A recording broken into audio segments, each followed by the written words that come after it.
Hello welcome to ఏకేఎస్ఐఎస్ myself Venkatesh. రీసెంట్గా delimitation commission అనేటువంటిది వార్తల్లో ఉంది.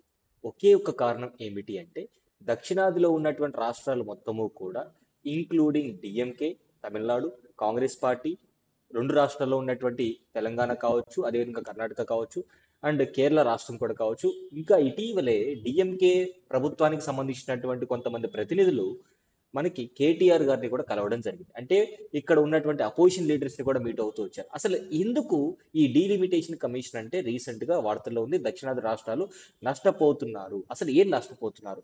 నార్మల్ గా డీలిమిటేషన్ కమిషన్ అంటే ఈ యొక్క నియోజకవర్గాల్ని పునర్వ్యవస్థీకరించడం, లేదంటే నియోజకవర్గాల్ని జనాభా ప్రాతిపదికన బౌండరీస్ ని, వాటి యొక్క లిమిట్స్ అండ్ సైజెస్ ని ఇంక్రీజ్ చేయడం ఆర్ డిక్రీజ్ చేయడం.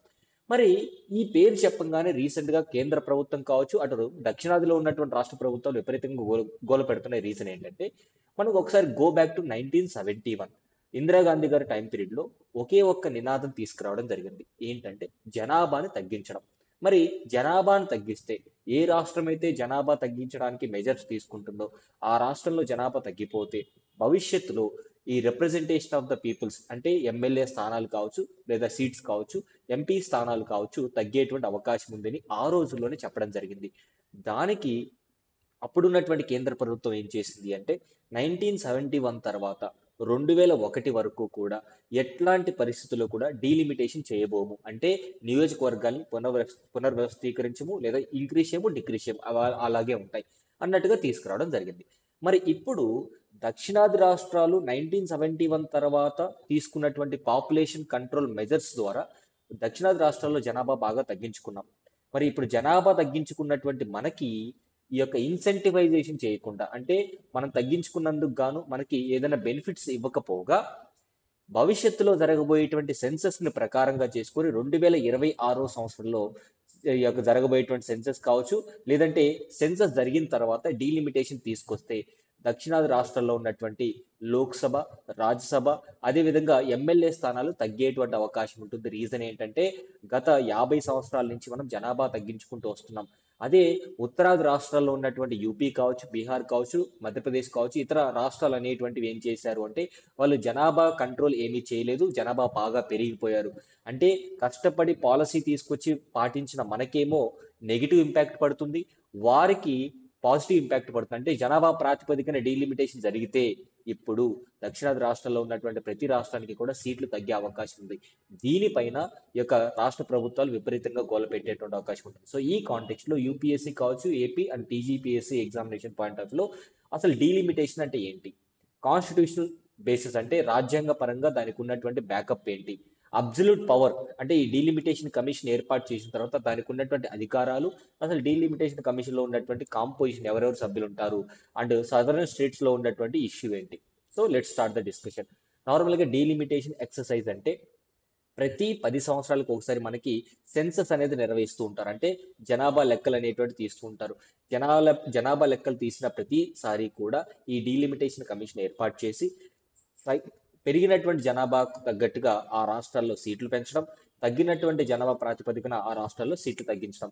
ఓవరాల్ గా భారతదేశం మొత్తం మీద జనాభా పెరిగినట్టయితే ఎక్కువ లోక్సభ స్థానాలు అండ్ ఎమ్మెల్యే స్థానాలు కూడా పెంచడం అనమాట. ఇది చేసేటువంటి ప్రక్రియ. అండ్ అదే విధంగా ఒక భవిష్యత్తులో అంటే గతంలో ఒక నియోజకవర్గంలో ఎక్కువ మంది జనాభా ఉన్నారు, సో ఇప్పుడు తగ్గిపోయారు. అప్పుడు ఏం చేస్తారు, ఆ నియోజకవర్గం యొక్క సరిహద్దులు, కాన్స్టిట్యుయెన్సీ యొక్క బార్డర్స్ అనేటువంటివి చేంజెస్ చేసేటువంటి అవకాశం ఉంటుంది. అంటే ఒకవైపు టెరిటోరియల్ బార్డర్స్ చేంజెస్ చేస్తారు, అండ్ పెరిగినటువంటి జనాభా ప్రాతిపదికన రాష్ట్రాల్లో ఉన్నటువంటి ఎమ్మెల్యే స్థానాలు కూడా పెంచేటువంటి అవకాశం ఉంటుంది.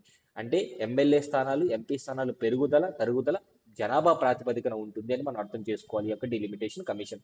రాజ్యాంగం పరంగా దీనికి ఉన్నటువంటి బేసిస్ ఏంటి, ఆర్టికల్ 82 ప్రకారం లోక్సభ స్థానాలు పెంచేటువంటి ప్రక్రియ చేస్తుంది. అంటే ఎవ్రీ ఆఫ్టర్ సెన్సస్ అనమాట, ఆఫ్టర్ ఎవ్రీ సెన్సస్. 170వ ఆర్టికల్ ప్రకారం ఎమ్మెల్యే స్థానాలు పెంచేటువంటి ప్రక్రియ ఈ డీలిమిటేషన్ కమిషన్ చేస్తుంది. ఆర్టికల్ 82 పార్లమెంట్ స్థానాలు, ఆర్టికల్ 170 ఎమ్మెల్యే స్థానాలని ఇంక్రీజ్ చేయడం, డిక్రీజ్ చేయడం, ఈ యొక్క ఎక్సర్సైజ్ అనేటువంటిది చేస్తుంది అనమాట డీలిమిటేషన్ కమిషన్. ఇక్కడ మీరు చూడొచ్చు, fixing limits or boundaries of the territorial constituencies in a country to reflect the changes in population. Let's say మనకి ఏ అనేటువంటి కాన్స్టిట్యుయెన్సీలో 1,00,000 మంది జనాభా ఉన్నారు గతంలో, మరి ఇప్పుడు 50,000 మంది ఉన్నారు. అప్పుడు ఏం చేస్తారు, ఈ ఏ అనేటువంటి నియోజకవర్గానికి మరొక నియోజకవర్గంలో కొంత భాగాన్ని యాడ్ చేసి అట్లా బౌండరీస్ అనేటువంటి చేంజెస్ చేస్తూ ఉంటారు అనమాట. ఇక్కడ చూస్తే అబ్సల్యూట్ పవర్ ఎట్లా ఉంది అంటే, డీలిమిటేషన్ కమిషన్ ఏర్పాటు ఎట్లా చేస్తారు అంటే పార్లమెంట్ చట్టం ద్వారా చేయాల్సి వస్తుందన్నమాట. సో ఇప్పటికీ 4 సార్లు డీలిమిటేషన్ కమిషన్ అనేటువంటిది ఏర్పాటు చేయడం జరిగింది. అది కూడా మనం చూద్దాం. సో ఈ 4 సార్లు డీలిమిటేషన్ కమిషన్ వేసినప్పుడు కూడా అసలు డీలిమిటేషన్ కమిషన్కు ఉన్నటువంటి అధికారం ఏమిటి అంటే, వారు ఇచ్చినటువంటి రిపోర్ట్ని ఎలాంటి కోర్టులో కూడా క్వశ్చన్ చేయకూడదు. సో వాళ్ళు ఇచ్చినటువంటిది ఆర్డర్ ఫైనల్ అవుతుంది and cannot be question before any court. So అంటే ఇండెఫినెట్ గా వారు ఇచ్చినటువంటి రిపోర్టు కన్ఫామ్ గా చేసుకోవాల్సిందే, పాటించవలసిందే. అండ్ అదే విధంగా వాళ్ళు ఏం చేస్తారు అంటే, delimitation commission Lok Sabha and legislative assembly స్థానాలు అనేటువంటివి ఆ, తరుగుదల గురించి ఆ రాష్ట్రానికి అండ్ అదే విధంగా కేంద్రానికి సమర్పించడం జరుగుతుంది. మరి డీలిమిటేషన్ కమిషన్ ఎవరు ఏర్పాటు చేస్తారు? చట్ట ప్రకారం కమిషన్ ఏర్పాటు అవుతుంది.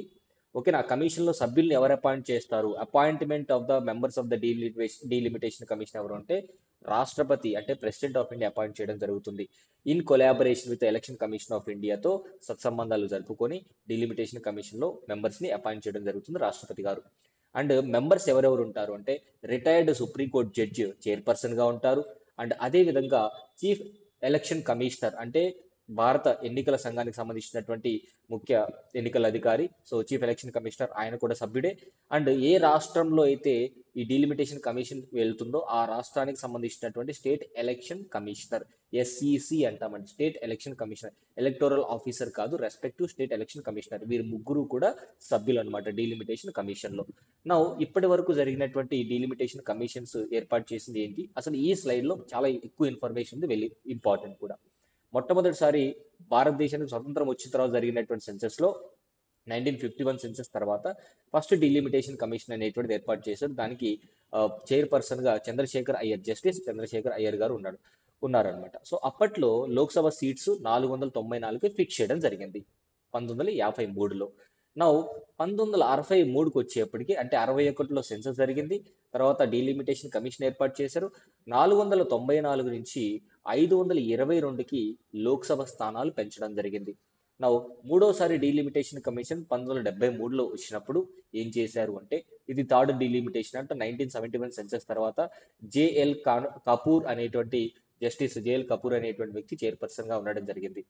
ఇక్కడ మీరు గమనిస్తే ఈ డీలిమిటేషన్ కమిషన్ లో 522 స్థానాలు ఉన్నటువంటి లోక్సభ స్థానాల్ని 553కి పెంచారనమాట. నెంబర్ ఆఫ్ ఎంపీస్ లోక్సభలో పెంచారు. ఎందుకు పెంచారు? జనాభా పెరిగింది కాబట్టి పెంచారు.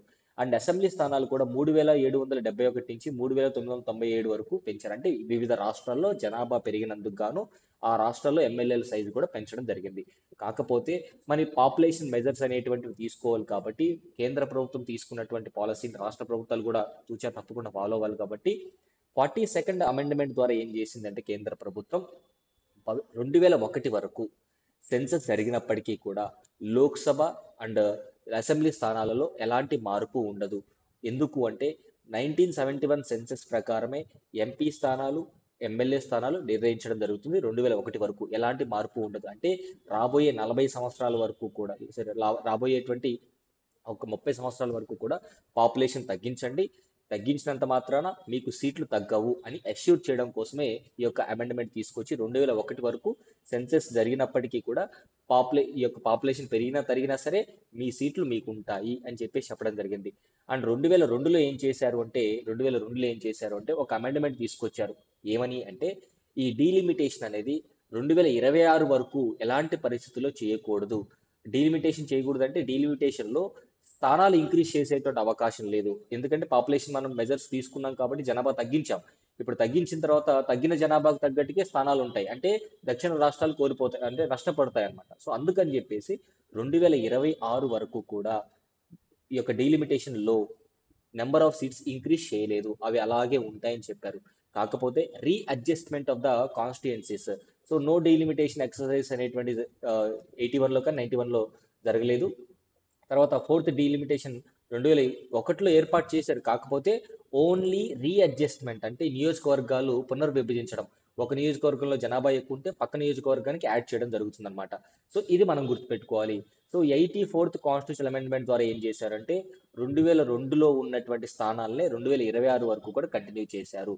అంటే 1971లో ఎన్ని స్థానాలు అయితే ఏ రాష్ట్రానికి లోక్సభ స్థానాలు కావచ్చు, రాజ్యసభ స్థానాలు కావచ్చు, ఎమ్మెల్యే ఉన్నాయో అవి 2026 వరకు కంటిన్యూ అవుతున్నాయి. అంతా బాగానే ఉంది. 50 సంవత్సరాలు కంటిన్యూ అవుతున్నాయి. కానీ ఇప్పుడు డీలిమిటేషన్ 2026లో చేపడితే, అంటే ఈ సెన్సస్ జరిగిన తర్వాత డీలిమిటేషన్ చేపడితే దక్షిణాది రాష్ట్రాలు నష్టపోతాయి. ఎందుకంటే జనాభా తగ్గించాము, మరి సీట్లు తక్కువ వస్తాయి.